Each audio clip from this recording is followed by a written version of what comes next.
Good afternoon. Hi, I'm Susie Jacobs, and this is the Dilemma Den, and it's a program dedicated to anyone who's ever struggled to change. Over the next 15 minutes, I'll share skills, stories, and insights from my program, The Inside Choice, so that you can adapt, evolve, and even pivot to meet the needs of this ever changing world. Are you ready? And if that's a yes, then let's go. So Ingrid wrote to me. She says, "Hi, Susie. How do I work from home with my partner and my kids and stay sane? I'm frustrated and angry and I don't know what to do.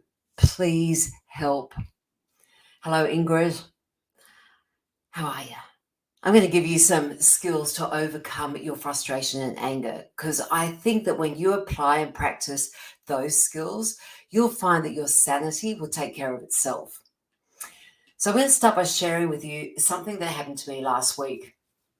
I logged into NetBank, which I do often, and to check my bank accounts. And my business account was missing, literally. So there are all my accounts except my business one. Right? It's just not there. So, of course, this is important. I ring my bank to find out what the hell is going on. Like, business isn't hard enough without adding this to my pile of things to do. So I ring and I get the usual message that there are long wait times, and I wait and I wait and I continue waiting. And 75 minutes later, they finally answer the phone. Now, even though I rang the business number, it seems I got to the wrong department, and so they had to transfer my call. And guess what happened when they did that? Grrr. They disconnected the phone. So I rang back. And I waited and waited and waited again. And I have phone records to prove that I waited for over 3 hours, right? So this is last Thursday. By the time this happens, it's now 7 p.m. And I'm walking down the street, still on hold, because I'm going off to pick up takeaway. And as I'm walking down, I suddenly stop. And I'm like, are you crazy? Are you insane? What are you doing spending 3 hours waiting for the bank? Surely there has got to be a better way. Now, this is my business bank account, right? It's where my revenue comes from. It's how I pay suppliers. So it is important. But in that moment, I choose to hang up. Now, Ingrid, you might be out there thinking, what has this got to do with my anger and frustration? In the moment I chose to hang up, I was choosing to look after my mental well-being. I was actually choosing to look after my sanity. I was consciously stepping away from anger and frustration. Yeah, so in that moment, I made a conscious choice to look after myself and walk away from anger and frustration. Now, think about it. Most people will hang in there, don't they? Like, they choose to hang on, getting more indignant, more frustrated, angrier by the minute, so that when they finally do get hold of the bank, they're going to tell them what so they can rant and vent and demand an apology. Even though, it's like, I want something in return for this. Yeah. But I choose in that moment not to spend my Thursday evening doing that. Why? Because I have one short, sweet life and I want to enjoy it. So I get to choose how I respond. I talked to you about the inside choice. This is me using what I know about what happens to me and how I operate as a human being, this inside choice. I use that to choose to be calm and in control. instead of angry and out of control. Now, I have a right to be angry. Should a bank put me on hold for 3 hours and then hang up on me? I don't think so. Not in my opinion. I don't believe a bank should randomly put a stop on my account without any notification. Again, that's my opinion. But in every moment of our life, we face choices. And in that moment, I get to choose whether I want to be right or whether I want to be happy. Does this make sense? Yeah, so there are things that we have no control over. Pandemics and lockdowns are one of them. But what we can learn to control is the way we approach life. And I don't know about you, but I look around the world and I turn on the news as little as I possibly can. And I see how humans treat each other and how we react to events. And I reckon it's time that humans learn actually how to evolve the way we approach life. That's what I teach people to do. I teach you about this thing called the inside choice and how you can use it to choose happiness and sanity over anger and frustration. So I'm going to give you some tips here. I'm going to teach you a few things that come from the playbook of the inside choice. But Ingrid, they are not quick fixes, right? They are things that require practice. They require you to actually apply them. And when you do that, I promise you, your life will change.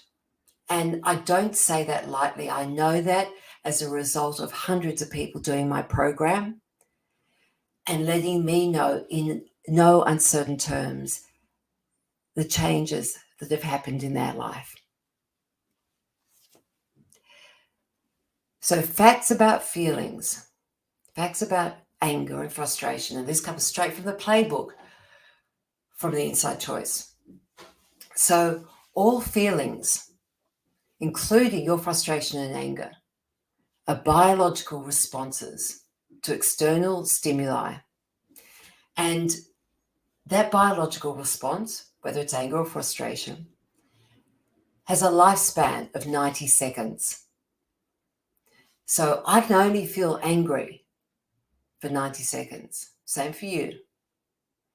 Unless I keep triggering it.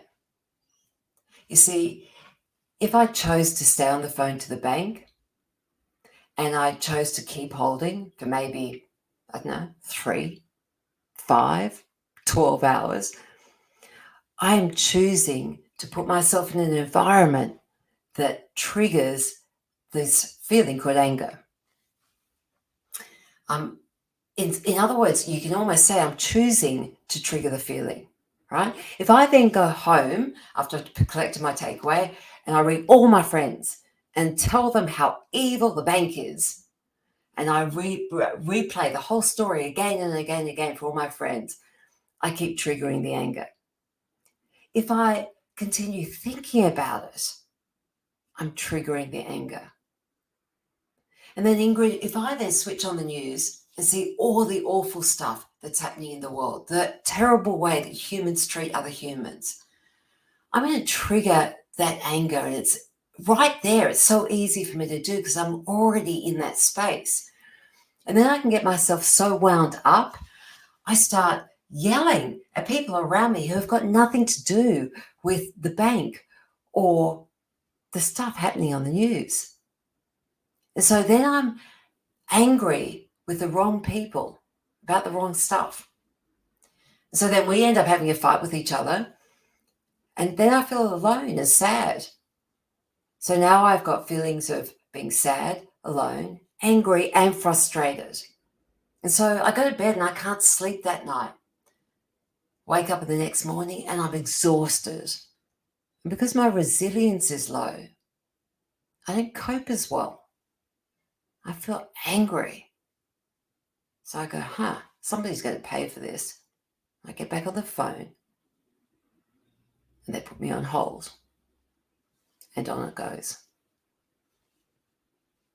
Ingrid, I don't know you and I don't know what you want in life. That's for you to work out, and it's a glorious journey to go on, I promise you. Me, I know I'm really clear.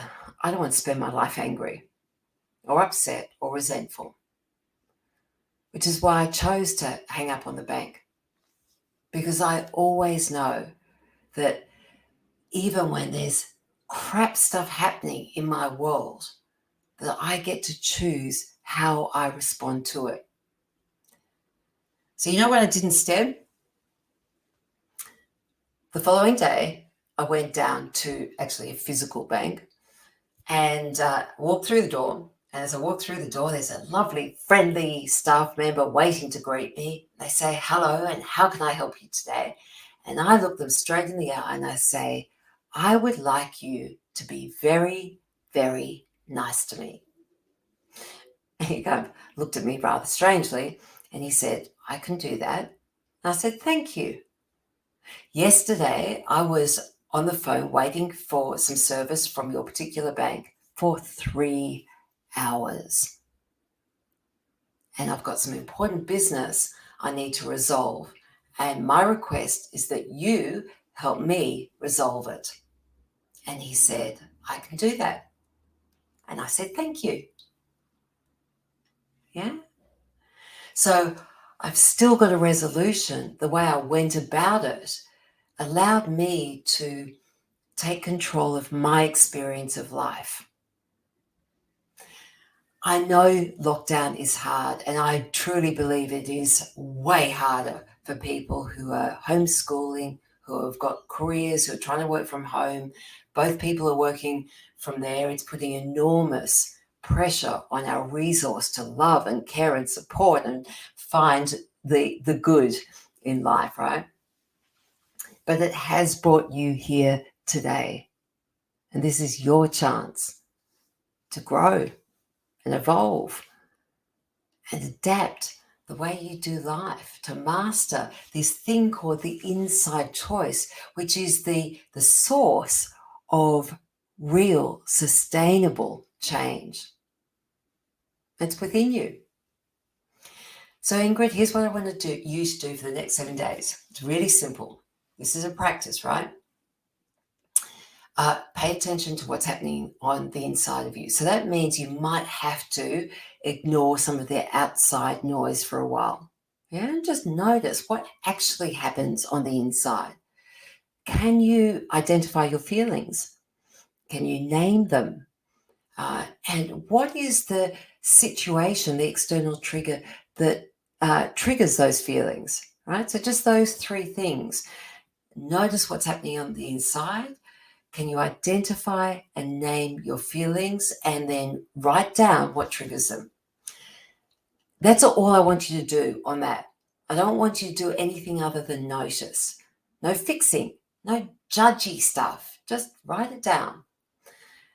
Second, this is super important. I want you to go out there and do something nice for yourself every single day. Now, this is called self-love. It's a wonderful experience in life, and humans are not very good at it. So I don't care whether it's for 1 minute or for 10 minutes, but for a minimum 1 minute every day, you are going to practice self-love. And if you don't know what that is, start thinking about it. What do you love to do? Do you like to wriggle your toes in the grass or drink a really gorgeous cup of tea? Do you like to read? Do you like to listen to music? Get to know yourself. Remind yourself of the things you love. Step 3, lockdown is hard. How hard will vary depending on you navigating your inside choices. Start noticing what you choose. Notice whether you choose to be right or happy. Ingrid, you asked for my help, so I have a fairly good indication that you want to be happy, but that's just a guess, right? You'll need to let me know at the end of the 7 days, and I would love to hear from you. And to you, our listeners, I want to say thanks for joining me and Ingrid in the Dilemma Den, and I really look forward to seeing you all again and doing it all again next Thursday at 4 p.m. Bye for now.